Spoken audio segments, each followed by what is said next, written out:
ஆகாமல் ஓட்ட முடியும். அதோடு நனையாமல் மட்டுமல்ல, ஒரு துளிக்கும் இன்னொரு துளிக்கும் இடையில் வேகமாக பயணிக்கவும் முடியும்.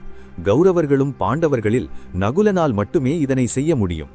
யுதிஷ்டிரருக்கு கோபம் வந்தால் அவரது கண் பார்வையால் அனைத்தையும் எரிக்க முடியும். குருக்ஷேத்ரா போரில் வீணாகாத உணவு.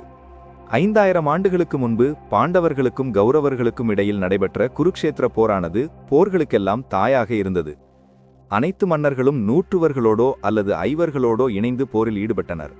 அத்தகைய மாபெரும் போரில் நடுநிலையாக மன்னர் உடுப்பி இருந்தார். அவர் கிருஷ்ணரிடம், போர்களில் ஈடுபடுவோர் உணவருந்த வேண்டும், எனவே அவர்களுக்கு உணவளிக்கும் பொறுப்பை நான் ஏற்கிறேன் என்றார். இன்றும் உடுப்பி மக்களில் பலர் உணவளிக்கும் நபர்களாக, உணவகங்களை நடத்துபவர்களாக இருக்கின்றனர். 18 நாட்கள் அந்த போர் நீடித்தது. ஒவ்வொரு நாளும் ஆயிரக்கணக்கான வீரர்கள் இறந்து கொண்டிருந்தனர். அதனால் உடுப்பி மன்னர் குறைந்த அளவிலான உணவை சமைக்க வேண்டியிருந்தது. இல்லையென்றால் உணவு வீணாகும் சூழல் ஏற்படும். ஆச்சரியம் என்னவென்றால் எந்த ஒரு நாளும் உணவு வீணாகவே இல்லை. இத்தனைக்கும் ஒரு நாளில் எத்தனை வீரர்கள் இறந்தார்கள் என்பது யாருக்கும் தெரியாது. அப்படியிருந்தும் துல்லியமாக உணவை சமைத்து வீணாக்காமல் இருந்தது அனைவருக்குமே ஆச்சரியமாக இருந்தது. உடுப்பி மன்னரிடம் இதை எப்படி இவ்வளவு சரியாக நிர்வகிக்கிறீர்கள் என்று கேட்டபோது, ஒவ்வொரு இரவும் நான் கிருஷ்ணரின் கூடாரத்துக்கு செல்வேன். கிருஷ்ணர் இரவில் வறுத்த நிலக்கடலை சாப்பிடுவார். எனவே அதை ஒரு கிண்ணத்தில் வைத்து கொடுப்பேன். அவர் எத்தனை கடலை சாப்பிடுகிறார் என்பதை வைத்து அடுத்த நாள் எவ்வளவு மரணங்கள் நிகழும் என்பதை கணக்கிட்டுக் கொள்வேன். உதாரணமாக, அவர் 10 நிலக்கடலை சாப்பிட்டால் அடுத்த நாள் 10,000 இறப்புகள் ஏற்படும் என்று பொருள். அவ்வாறு அடுத்த நாள் 10,000 பேருக்கு குறைவானவர்களுக்கு சமைப்பேன். கர்ணனுக்கு இறுதி தேர்வு. கர்ணன் போரில் அர்ஜுனனின் அம்புகளால் வீழ்த்தப்பட்டு இறக்கும் தருவாயில் இருந்தார். அப்போது கிருஷ்ணர் கர்ணனின் கொடைத்தன்மையை சோதிக்க ஏழை அந்தணராக கர்ணனிடம் வந்தார். கர்ணா, கர்ணா என்று அழைத்து கொண்டே வந்தார். அப்போது கர்ணன், ஐயா, நீங்கள் யார் என்று வினவினார்.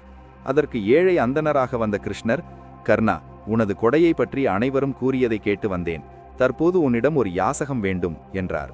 அதற்கு கர்ணன், ஐயா, என்ன வேண்டுமோ கேளுங்கள், நான் தருகிறேன் என்று வாக்களித்தார். எனக்கு கொஞ்சம் தங்கம் வேண்டும் ஐயா என்றார் கிருஷ்ணர்.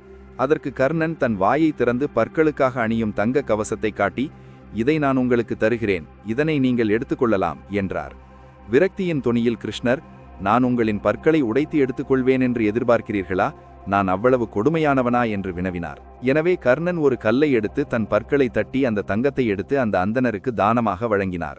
அந்தணர் போர்வையில் இருந்த கிருஷ்ணர் கர்ணனை மேலும் சோதிக்க, என்ன, இந்த ரத்தம் சொட்டும் பொருளை எனக்கு தானமாக கொடுக்கிறீர்களா?